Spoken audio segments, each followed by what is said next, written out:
El año es 272 después de Cristo. A orillas del Éufrates, en el límite oriental del desierto sirio, la caballería romana cerró el último hueco detrás de una mujer que casi había alcanzado el agua.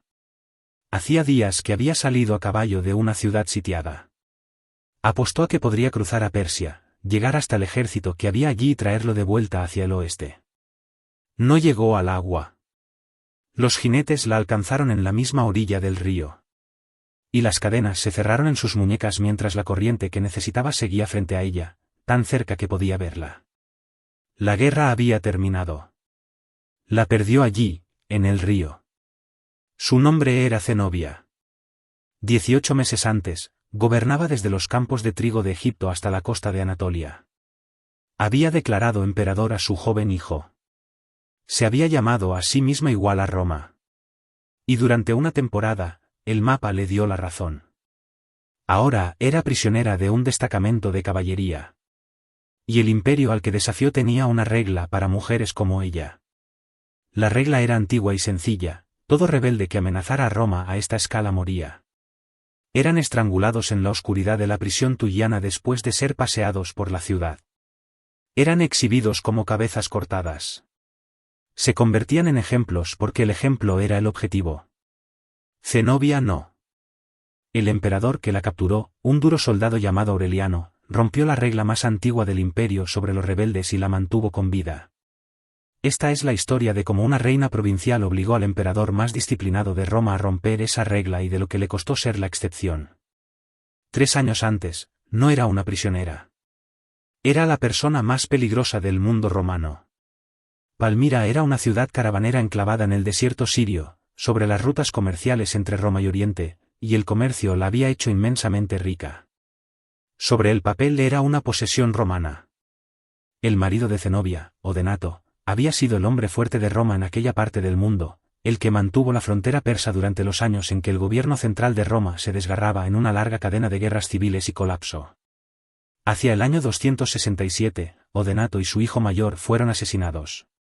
Zenobia ocupó el vacío que dejaron como regente de su propio hijo, Babalato, que entonces era un niño pequeño.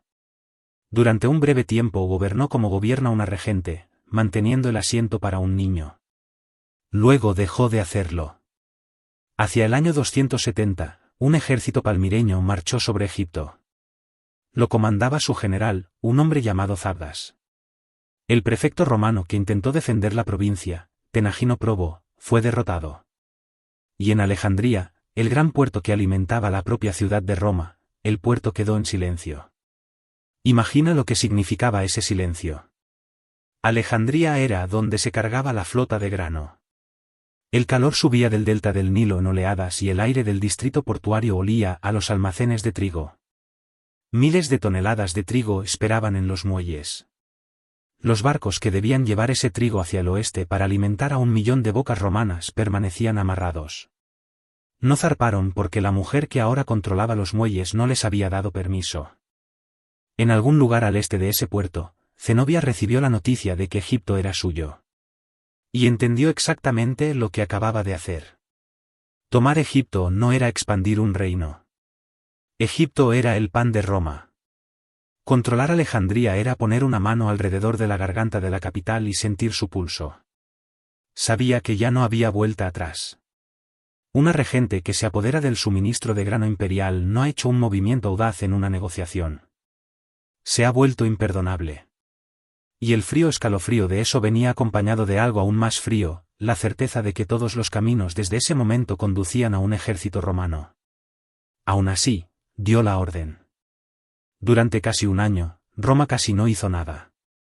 Zenobia interpretó el silencio como permiso. No era permiso. Era un emperador terminando otras guerras primero y liberando sus manos. Si quieres más historia contada de esta forma, la historia que está debajo de la que aparecen los libros de texto, el botón de suscribirse es lo que mantiene vivos estos documentales. Una reina con la mano en el suministro de grano de Roma es exactamente el tipo de historia que suele quedar enterrada bajo una sola frase. Estamos a punto de ver cómo Roma gira hacia el este. Quédate. El emperador era Aureliano y se movió rápido. Cruzó a Anatolia y avanzó hacia el sur. Uno de sus comandantes reconquistó Egipto y reabrió el grano. Luego Aureliano se enfrentó al ejército palmireño en campo abierto cerca de Antioquía, en un lugar llamado Immae. Y allí tendió la trampa que definiría toda la guerra. La caballería pesada de Zenobia se llamaba clibanarios. Caballo y jinete iban completamente blindados, de la cabeza a los flancos, y en una carga frontal directa eran casi imparables. Aureliano no los enfrentó de frente. Ordenó a su propia caballería ligera que rompiera filas y huyera. Los clibanarios los persiguieron como hace la caballería pesada. Y el sol sirio hizo el resto. Dentro de aquella armadura, con aquel calor, al galope, hombres y caballos se cocieron y se agotaron. Cuando la carga palmireña se había gastado, la infantería de Aureliano se volvió y la destruyó. Zenobia se retiró. Enemesa lo hizo de nuevo. La misma retirada fingida, los mismos clibanarios exhaustos, la misma matanza. Y esta vez fue decisiva. Zenobia había dejado su tesoro en Emesa y ahora lo perdió. Se refugió dentro de los muros de la propia Palmira y Aureliano la siguió y puso la ciudad bajo asedio. Dentro de aquellos muros, los suministros se agotaron y ninguna oferta romana de misericordia cruzó las puertas.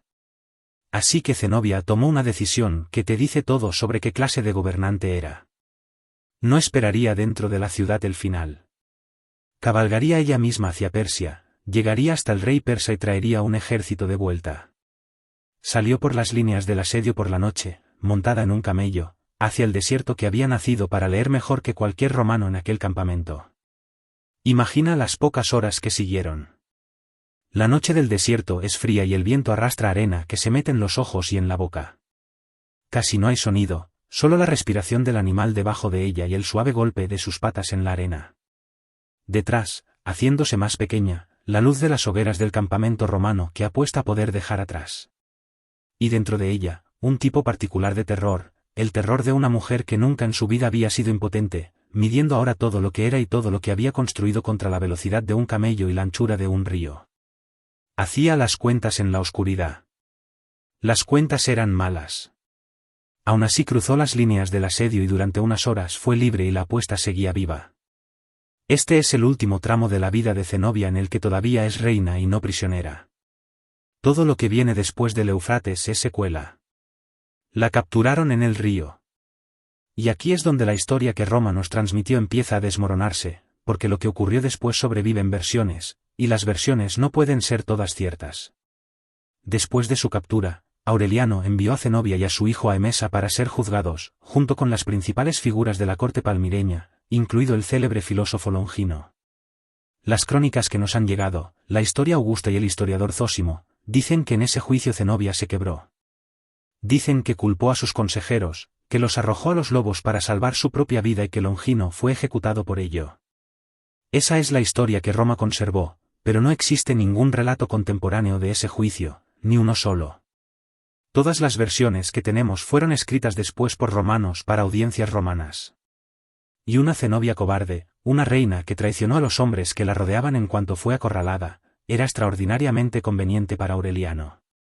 Una reina traidora no dejaba a los palmireños conquistados ningún héroe alrededor del cual reunirse. La cobardía puede ser real. También puede ser propaganda haciendo su trabajo. Y no tenemos forma de separar una cosa de la otra. Este es el problema más profundo con Zenobia. La mujer que gobernó un tercio del mundo romano sobrevive casi enteramente en las palabras de hombres que nunca la conocieron, escribiendo para halagar a la dinastía que la derrotó. No tenemos su voz. Tenemos la edición de Roma de su voz, incluso la cosa más famosa sobre su linaje, su afirmación de descender de Cleopatra, la última reina de Egipto, nos llega a través de ese mismo filtro. Aunque la reclamación parece haber sido realmente suya, una declaración oficial emitida en nombre de su hijo llamaba a Alejandría su ciudad ancestral. Le estaba diciendo al mundo que era la heredera de Cleopatra. Que la sangre fuera real casi no importa. La reclamación era un arma y ella eligió empuñarla. Y hay prueba física de lo cuidadosamente que jugó el juego largo. Prueba que sobrevivió a todas las crónicas.